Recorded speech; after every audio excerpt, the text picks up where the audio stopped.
stuff. You've seen the sort of guy that likes to actually get out there. He said, I support a charity in India that's helping farmers in India called Pants to Poverty. And this guy says, look, we do this stuff on the web trying to raise awareness. He said, would you help out with our pants? And I'm thinking the hypothetical must be some kind of setup. But sure enough, here's the charity. So Pants to Poverty, if you want to buy a pair of pants for 20 quid, it goes to a good cause. So I better get my bum off there. A couple of years ago, I shared with you my vision for what I call an entrepreneurship. I'm going to talk a little about what happened in the 15th century in such a tiny corner of the world that this group of people got together and they founded a thing called the Platonic Academy. And the Platonic Academy was made up of philosophers and politicians and poets and artists and sculptors. And these guys used to get together and all they used to talk about was thought-leading things. And one of the key things they wanted to get together about was how do we bring back some stuff that used to happen in antiquity around Greece and Rome, particularly Plato's and Aristotle's sort of thinking. How do we bring it back into our world? And at the time, their world was very much rocked by very religious zeal. It was very restricted. And it's like 500 years down the track, and this whole corporate greed thing's been taken hold of us over the last little while. And I think we're at that stage now where we're getting together and we're saying, okay, what's the next thing?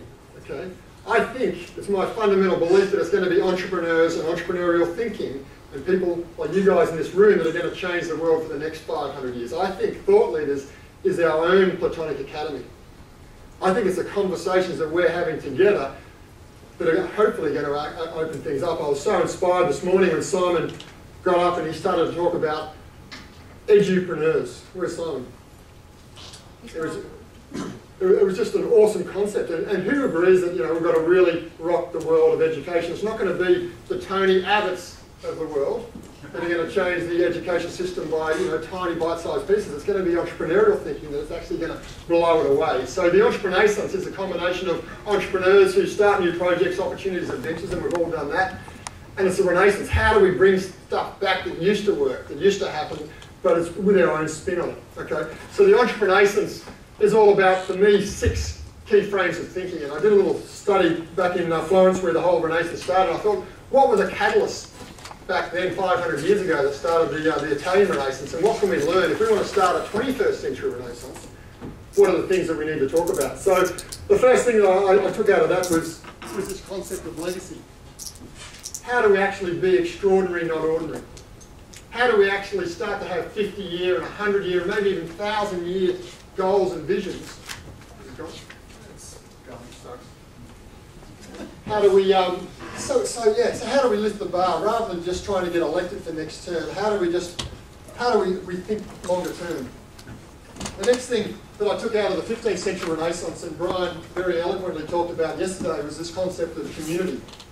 How do we start to be more cooperative rather than competitive? Because I think so many of us are programmed to do our own thing, but how do we start to do stuff together?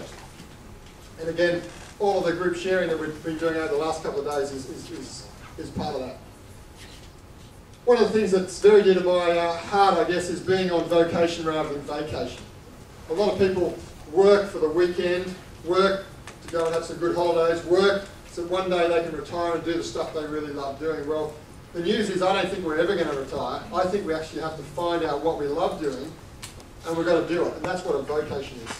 Okay, so one of the challenges I think we all have to start to think about is what is it that we really love doing? In a little while I'm going to share with you a personal story that I was very fortunate to have in Papua New Guinea recently, and that was, for me, I think I found my vocation. The next thing is around fulfillment. Okay, so if legacy is the big picture sort of stuff and freedom is the things we do day to day, what is it that really makes us passionate? It's not going to be possession. It's not how many things we actually own. It's all about making sure that we're really in touch with the things that we love to do. Meaning is how we actually have more purpose in our life rather than just having a pointless existence of one day to the next. And finally, the 6th thing that I took out of the Renaissance is it's not about changing absolutely everything. It's this yes and stuff that we talked about in the improv. Is a Renaissance is the difference between a Renaissance and a revolution is war and guns and change and dramatic upheaval, right? Renaissance is about saying, this is cool, let's keep this, let's add to that with some of these things. And it's my belief that a lot of those things that we want to add to it are the things that we want to bring back from the past. Okay?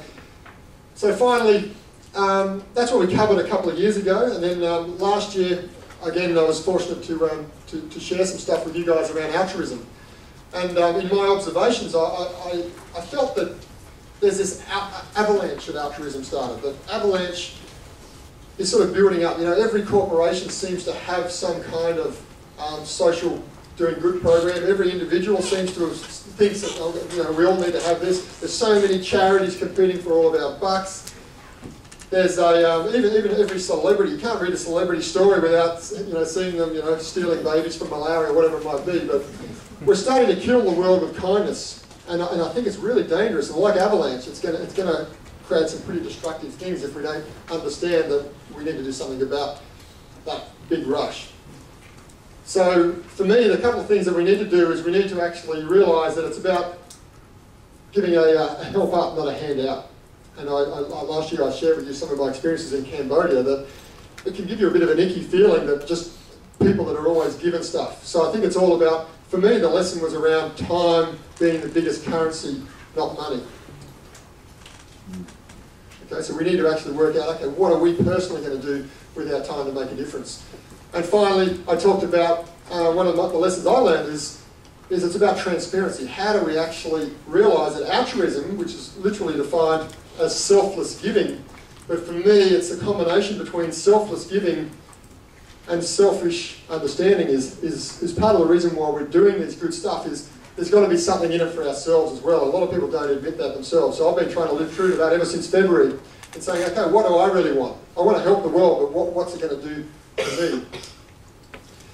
And the story I want to share with you guys is, it actually happened because of my altruism talk. You know, Matt gave me a couple of weeks' notice to say, look, the altruist we were going to interview last year didn't show up. Can you do a talk on altruism? And I thought, well, yeah, I'll give it a go. And I learnt so much. You know, that's similar. You know, Simon talks about teaching, and when you teach something, you learn so much. And just it's changed my life. Just having the privilege of talking to you guys earlier in the year about altruism.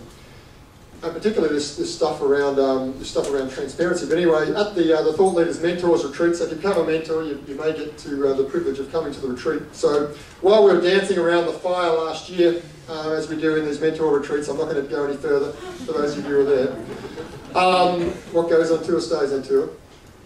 But I get a phone call, and the week before, a friend of mine, she's the CEO of the Kokoda Track Foundation. They do a huge amount of work helping the villages along the Kokoda Track in Papua New Guinea. She said, Krill, we'd love to do to put in this tender to do microfinance along the Kokoda Track, but we don't have any business knowledge. We've got heaps of knowledge about the villages.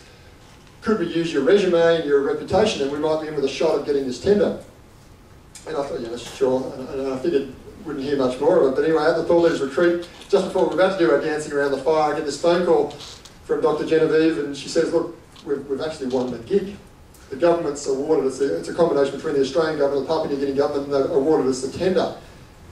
I thought, amazing, this is going to be awesome. I said, you know, when are we going to leave? And she said, we leave next Saturday.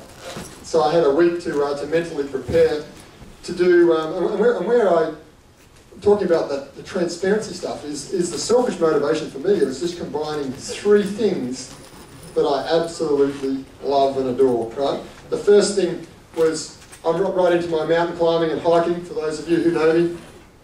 One day, Scotty, I'm going to get a shirt like you. And Papua New Guinea, and particularly the Kokoda Track, it's so mountainous, it's so, you know, it's a full-on thing to do. And we're going to be doing that, which was awesome. The second thing we're going to be doing is something I'm very passionate about.